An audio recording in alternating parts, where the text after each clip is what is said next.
Hello ನನ್ನ ಕುಟುಂಬದವರೇ, ಹೇಗಿದ್ದೀರಾ? ನೀವೆಲ್ಲರೂ ಚೆನ್ನಾಗಿದ್ದೀರಾ ಅಂತ ಇವತ್ತಿನ ಕಾರ್ಯಕ್ರಮವನ್ನು ಪ್ರಾರಂಭ ಮಾಡ್ತಾ ಇದ್ದೀನಿ. ಈ ಬೇಸಿಗೆಗೆ ದೇಹವನ್ನು ತಂಪಾಗಿಡುವ ಹಾಗೂ ಮಧುಮೇಹವನ್ನು ಅಂದರೆ ಸಕ್ಕರೆ ಕಾಯಿಲೆ ಇರೋರಿಗೆ ಸಕ್ಕರೆ ಅಂಶವನ್ನು ನಿಯಂತ್ರಣದಲ್ಲಿಡ್ತಕ್ಕಂಥ ಒಂದು ಆರೋಗ್ಯಕರವಾದ, ರುಚಿಕರವಾದ, ಸುಲಭವಾದ ರೆಸಿಪಿಯೊಂದಿಗೆ ನಾನು ಇವತ್ತು ಬಂದಿದ್ದೀನಿ. ಮಾಡೋ ವಿಧಾನ ಸಂಪೂರ್ಣವಾಗಿ ತೋರಿಸಿದ್ದೀನಿ. ನೀವು ಮಾಡಿ ನೋಡಿ ತಿಂದು ಹೇಗಿತ್ತು ಅಂತ ನನಗೆ ಕಮೆಂಟ್ನಲ್ಲಿ ತಿಳಿಸಿ. ಹಾಗೆ ಮರೆಯದೆ ನನ್ನ ಚಾನಲ್ನ ಸಬ್ಸ್ಕ್ರೈಬ್ ಮಾಡಿಕೊಂಡು ಪಕ್ಕದಲ್ಲಿರ್ತಕ್ಕಂಥ ಬೆಲ್ ಬಟನ್ನ ಪ್ರೆಸ್ ಮಾಡಿ. ನಾನು ಹಾಕೋ ವಿಡಿಯೋ ನೋಟಿಫಿಕೇಷನ್ ನಿಮಗೆ ಮೊದಲೇ ತಲುಪುತ್ತೆ. ನಿಮ್ಮ ಸಪೋರ್ಟ್ ಕೂಡ ನನಗೆ ಸಿಗುತ್ತೆ ಅಂತ ತಿಳಿಸ್ತಾ, ಜೀರಿಗೆ ಮೆಂತ್ಯದ ಹಿಟ್ಟಿನ ಚಿತ್ರಾನ್ನದೊಂದಿಗೆ ಇವತ್ತಿನ ಕಾರ್ಯಕ್ರಮವನ್ನು ನಾನು ಪ್ರಾರಂಭ ಮಾಡ್ತಾಯಿದ್ದೀನಿ. ತಡೆಯಾತಿಕೆ ಬನ್ನಿ, ವಿಡಿಯೋ ಕಂಟಿನ್ಯೂ ಆಗುತ್ತೆ. ಆರೋಗ್ಯಕರವಾದ ಈ ಜೀರಿಗೆ ಮೆಂತ್ಯದ ಚಿತ್ರಾನ್ನಕ್ಕೆ ನಾನು ತಗೊಂಡಿರ್ತಕ್ಕಂಥ ಪದಾರ್ಥಗಳ ವಿವರಣೆಯನ್ನು ಮೊದಲಿಗೆ ಕೊಡ್ತಾ ಹೋಗ್ತೀನಿ. ಇಲ್ಲಿ ಒಂದೊಂದು ಪದಾರ್ಥಗಳು ಕೆಲವೊಂದು ಆಪ್ಷನಲ್, ಬೇಕಿದ್ದರೆ ಉಪಯೋಗಿಸ್ಬೋದು, ಇಲ್ಲಾಂದರೆ ಸ್ಕಿಪ್ ಮಾಡ್ಬೋದು, ಇನ್ನೂ ಎಕ್ಸ್ಟ್ರಾ ಬೇಕಾದ್ರೂ ಹಾಕ್ಕೋಬೋದು. ಇಲ್ಲಿ ಮೊದಲಿಗೆ ಬೇಕಾಗಿದ್ದು ಜೀರಿಗೆ ಮೆಂತ್ಯದ ಹಿಟ್ಟು. ಇದನ್ನು ಹುರ್ಕೊಂಡು ಹದವಾಗಿ ನಾವು ಲೋ ಫ್ಲೇಮಲ್ಲಿ ಡ್ರೈ ರೋಸ್ಟ್ ಮಾಡಿಕೊಂಡು ಇದನ್ನು ಪುಡಿ ಮಾಡಿ ಇಟ್ಕೊಂಡ್ರೆ ಕೇವಲ 15 ನಿಮಿಷದಲ್ಲಿ ಈ ಚಿತ್ರಾನ್ನ ರೆಡಿಯಾಗಿಬಿಡುತ್ತೆ. ಇಲ್ಲಿ ನೋಡಿ, ದಪ್ಪ ಮೆಣಸಿನ್ಕಾಯಿ, 2 ಗೆಂಡೆ ಈರುಳ್ಳಿಯನ್ನು ಈ ರೀತಿ ಹೆಚ್ಕೊಂಡಿದ್ದೀನಿ. ಒಂದು ದಪ್ಪ ಮೆಣಸಿನ್ಕಾಯಿ ಹೆಚ್ಕೊಂಡಿದ್ದೀನಿ. ಈರುಳ್ಳಿ ಆಪ್ಷನಲ್, ನಿಮ್ಗೆ ಇಷ್ಟ ಇದ್ದರೆ ಹಾಕ್ಕೋಬೋದು, ಇಲ್ಲಾಂದರೆ ಸ್ಕಿಪ್ ಮಾಡ್ಬೋದು.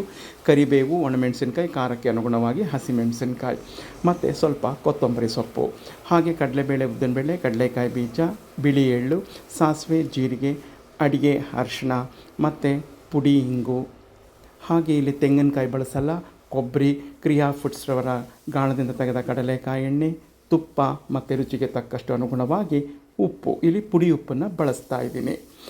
ದಪ್ಪ ತಳದ ಪಾತ್ರೆನ ಇಟ್ಕೊಂಡಿದ್ದೀನಿ. ಇಲ್ಲಿ 2 ಸ್ಪೂನಷ್ಟು ಎಣ್ಣೆ ಮತ್ತು 2 ಸ್ಪೂನ್ ತುಪ್ಪ ತೊಗೊಂಡಿದ್ದೀನಿ. ಇಲ್ಲಿ ನಾವು ಕೊಬ್ಬರಿಯನ್ನು ಬಳಸ್ತೀವಿ, ಹಸಿ ತೆಂಗಿನ ತುರಿಯನ್ನು ಇಲ್ಲಿ ಬಳಸೋದಿಲ್ಲ. ಎಣ್ಣೆ ಮತ್ತು ತುಪ್ಪ ಕಾದು ಬಂದಿದೆ. ಈಗ ಸಾಸಿವೆ ಜೀರಿಗೆಯನ್ನು ಮೊದಲಿಗೆ ಹಾಕ್ಕೊಳ್ಳೋಣ. ಅದು ಚಿಟಪಟ ಅಂತ ಸಿಡಿಲಿ. ಈ ಸಾಸಿವೆ ಜೀರಿಗೆ ಎಲ್ಲ ಸಿಡಿತಾ ಇದೆ. ಈಗ ನಾನು ಕಡಲೆಕಾಯಿ ಬೀಜವನ್ನು ಹಾಕ್ಕೊಂಡು ಬಾಡಿಸ್ಕೊತೀನಿ. ನೋಡಿ ಸ್ನೇಹಿತರೆ, ಕಡಲೆಕಾಯಿ ಬೀಜ ಅರ್ಧದಷ್ಟು ಬಾಡಿ ಬಂದಿದೆ. ಈಗ ಕಡಲೆಬೇಳೆ, ಉದ್ದಿನಬೇಳೆ ಹಾಕ್ಕೊತೀನಿ. ಜೊತೆಗೆ ಬಿಳಿ ಎಳ್ಳನ್ನು ಸಹ ಹಾಕ್ಕೊಂಡು ಬಾಡಿಸ್ಕೊತೀನಿ. ಕರಿ ಎಳ್ಳಿದ್ರು ಅದನ್ನು ಉಪಯೋಗಿಸಿ. ನೋಡಿ ಸ್ನೇಹಿತರೆ, ಎಲ್ಲ ಬಾಡಿ ಬಂತು. ಇಲ್ಲಿ ದಪ್ಪ ಮೆಣಸಿನ್ಕಾಯಿ ಆಗಲಿ, ಈರುಳ್ಳಿ ಆಗಲಿ ಆಪ್ಷನಲ್. ಈಗ ಇದನ್ನೆಲ್ಲ ಒಗ್ಗರಣೆಗೆ ಹಾಕಿ ಬಾಡಿಸ್ಕೊಳ್ಳೋಣ. ನೋಡಿ, ಎಲ್ಲ ಬಾಡ್ತಾಯಿದೆ. ಇಲ್ಲಿ ಏನೂ ಇಲ್ವಲ್ಲ ಅಂತ ಇದೆರಡನ್ನು ಹಾಕ್ಕೊಂಡಿದ್ದೀನಿ ಅಷ್ಟೇ. ತಟ್ಟೆಯನ್ನು ಬಾಡಿಸ್ಕೊತಾ ಇದೆ. ನೋಡಿ, ಈಗ ಸ್ವಲ್ಪ ಬಾಡಿ ಬಂದಿದೆ. ಹೀಗೆ ಬಾಡಬೇಕಾದ್ರೆ ನಾವು ರುಚಿಗೆ ತಕ್ಕಷ್ಟು ಪುಡಿ ಉಪ್ಪು ಹಾಕ್ಕೊತಾ ಇದ್ದೀನಿ. ನಿಮ್ಮ ಮನೆಯ ರುಚಿಗೆ ಅನುಗುಣವಾಗಿ ನೀವು ಹಾಕ್ಕೊಳ್ಳಿ, ಯಾಕೆಂದರೆ ಬೇಗನೂ ಬಾಡಿ ಬಂದುಬಿಡುತ್ತೆ, ಬೇಗನೂ ಈ ಚಿತ್ರಾನ್ನ ಆಗುತ್ತೆ ಅನ್ನೋ ದೃಷ್ಟಿಯಿಂದ. ಸ್ನೇಹಿತರೆ ನೋಡಿ, ಬಾಡಿಸ್ಕೊತಾ ಇದ್ದೀನಿ. ಈಗ ಸ್ವಲ್ಪ ಅಡಿಗೆ ಅರಿಶಿಣವನ್ನು ಹಾಕ್ಕೊಳ್ಳೋಣ. ಅದನ್ನು ಸಹ ಮಿಕ್ಸ್ ಮಾಡ್ಕೊಂಬಿಡೋಣ. ಹಾಕ್ಕೊಂಡು ಸ್ವಲ್ಪ ಮಿಕ್ಸ್ ಮಾಡ್ಕೊಳ್ಳೋಣ. ನೋಡಿ ಸ್ನೇಹಿತರೆ, ಎಲ್ಲ ಬಾಡಿ ಬಂದಿದೆ. ಈಗ ನಾನು ತುರ್ಕೊಂಡಿದ್ನೆಲ್ಲ ಕೊಬ್ಬರಿ ಅದನ್ನು ಹಾಕ್ಕೊಂಡು ಬಾಡಿಸ್ಕೊತೀನಿ. ಸ್ವಲ್ಪ ಬಾಡಿಸ್ಕೊಳ್ಳೋದು ಅನ್ನೋದಕ್ಕಿಂತ ಮಿಕ್ಸ್ ಮಾಡಿಕೊಂಡ್ರೆ ಸಾಕು. ಒಂದು ಹದಕ್ಕೆ ಅದು ಈ ಒಗ್ಗರಣೆಯಲ್ಲೇ ಬಾಡ್ಕೊಂಬಿಡುತ್ತೆ. ನೋಡಿ ಸ್ನೇಹಿತರೆ, ಈ ಹದಕ್ಕೆ ಬಾಡಾದಮೇಲೆ ನಾನು ಸ್ಟೌವಿಂದ ಕೆಳಗಿಳಿಸ್ಕೊಂಡಿದ್ದೀನಿ ಪಾತ್ರೆನ. ಇಲ್ಲಿ 1.5 ಪಾವಷ್ಟು ಅಕ್ಕಿಯನ್ನು ಬಸ್ತಿಟ್ಕೊಂಡಿದ್ದೆ, ಸೋನಾ ಮಸೂರಿ ರೈಸು. ಈಗ ತಣ್ಣಗಾಗಿದೆ. ಈಗ ಇದನ್ನು ಡಂಪ್ ಮಾಡ್ಕೋಬೇಕು.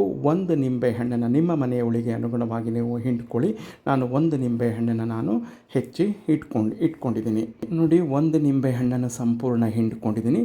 ಈಗ ನಾವೇನು ಮಾಡಬೇಕು ಅಂದರೆ, ಇಲ್ಲಿ ಯಾವುದೇ ರೀತಿಯ ಬೆಳ್ಳುಳ್ಳಿ, ಚಕ್ಕೆ, ಮೊಗ್ಗು ಏನು ಬಳಸದೇ ಇರೋದರಿಂದ ಯಥೇಚ್ಛವಾಗಿ ನಾವು ಪುಡಿ ಹಿಂಗನ್ನು ಬಳಸ್ಕೋಬೇಕು. ಪುಡಿ ಹಿಂಗ ಬಿದ್ದ ಮೇಲೆ ಇದು ರುಚಿ ಇನ್ನೂ ಇಮ್ಮಡಿ ಆಗುತ್ತೆ, ತುಂಬ ಚೆನ್ನಾಗಿರುತ್ತೆ. ನೋಡಿ, ನಾನು ಮಾಡಿಟ್ಕೊಂಡಿರೋ ಅನ್ನವೆಲ್ಲ ತೆಗೆದು ಇಲ್ಲಿಗೆ ಹಾಕ್ಕೊಂಡಿದ್ದೀನಿ. 1 ಸ್ಪೂನಷ್ಟು ಸಕ್ಕರೆಯನ್ನು ಉದುರಿಸ್ಕೊಂಡಿದ್ದೀನಿ. ಆಮೇಲೆ ಈಗ ಏನು ಮಾಡ್ತಾಯಿದ್ದೀನಿ ಅಂದರೆ, ಇದೇ ಸ್ಪೂನಲ್ಲಿ 2 ಸ್ಪೂನು ತುಪ್ಪವನ್ನು ಹಾಕ್ಕೊತೀನಿ ಮತ್ತು 2 ಸ್ಪೂನು ಈ ಜೀರಿಗೆ ಮೆಂತ್ಯದ ಹಿಟ್ಟನ್ನು ಹಾಕ್ಕೊಂಡು ಮಿಕ್ಸ್ ಮಾಡ್ಕೊಂಬಿಟ್ರೆ ರುಚಿಕರವಾದ, ಆರೋಗ್ಯಕರವಾದ ಜೀರಿಗೆ ಮೆಂತ್ಯದ ಚಿತ್ರಾನ್ನ ರೆಡಿ ಆಗುತ್ತೆ. ನೋಡಿ ಸ್ನೇಹಿತರೆ, 2 ಸ್ಪೂನ್ ತುಪ್ಪ ಹಾಕ್ಕೊಂಡಿದ್ದೀನಿ ಮತ್ತು 2 ಸ್ಪೂನು ಜೀರಿಗೆ ಮೆಂತ್ಯದ ಹಿಟ್ಟನ್ನು ಈ ರೀತಿ ಹಾಕ್ಕೊಂಡು ಈಗ ಮಿಕ್ಸ್ ಮಾಡ್ಕೊಂಡು ನಿಮಗೆ ತೋರಿಸ್ತೀನಿ. ನೋಡಿ ಸ್ನೇಹಿತರೆ, ಸಂಪೂರ್ಣ ಮಿಕ್ಸ್ ಮಾಡಿಕೊಂಡು ಸ್ವಲ್ಪ ಮೇಲೆ ಅಲಂಕಾರಕ್ಕೆ ಕೊತ್ತಂಬರಿ ಸೊಪ್ಪನ್ನು ಹಾಕ್ಕೊಂಡಿದ್ದೀನಿ. ಆರೋಗ್ಯಕರವಾದ, ಮಧುಮೇಹವನ್ನು ನಿಯಂತ್ರಣದಲ್ಲಿಡುವ, ಈ ಬೇಸಿಗೆ ಕಾಲಕ್ಕೆ ದೇಹಕ್ಕೆ ತಂಪನ್ನು ಕೊಡುವ, ಜೀರ್ಣಕ್ರಿಯೆ ಸರಿಯಾಗಿ ಆಗದೇ ಇರೋರಿಗೆ ಪಚನಕ್ರಿಯೆಯನ್ನು ಸರಿಯಾಗಿ ಮಾಡುವಂತಹ ಶಕ್ತಿ ಉಳ್ಳಂತಕ್ಕಂಥ ಈ ಒಂದು ಜೀರಿಗೆ ಮೆಂತ್ಯದ ಹಿಟ್ಟಿನಿಂದ ಮಾಡಿರ್ತಕ್ಕಂಥ ಈ ಒಂದು ಚಿತ್ರಾನ್ನ ಮಾಡೋ ವಿಧಾನವನ್ನು ಸಂಪೂರ್ಣವಾಗಿ ತೋರಿಸಿದ್ದೀನಿ. ಮಾಡಿ ನೋಡಿ ತಿನ್ನಿ, ಹೇಗಿತ್ತು ಅಂತ ನನಗೆ ಕಮೆಂಟ್ನಲ್ಲಿ ಮರೆಯದೆ ತಿಳಿಸಿ. ಈ ಜೀರಿಗೆ ಮೆಂತ್ಯದ ಹಿಟ್ಟು ರೆಡಿ ಇದ್ದು ಅನ್ನ ಒಂದು ಮಾಡ್ಕೊಂಬಿಟ್ರೆ 15 ನಿಮಿಷದಲ್ಲಿ ತಿಂಡಿ ರೆಡಿ ಆಗುತ್ತೆ. ಮತ್ತೆ ನಾಳೆ ನಾನು ಮತ್ತೊಂದು ಇಂಟ್ರೆಸ್ಟಿಂಗ್ ವಿಡಿಯೋ ಒಂದಿಗೆ ಬರ್ತೀನಿ. ಎಲ್ಲರಿಗೂ ನಮಸ್ಕಾರಗಳು. ಜೈ ಗಣೇಶ.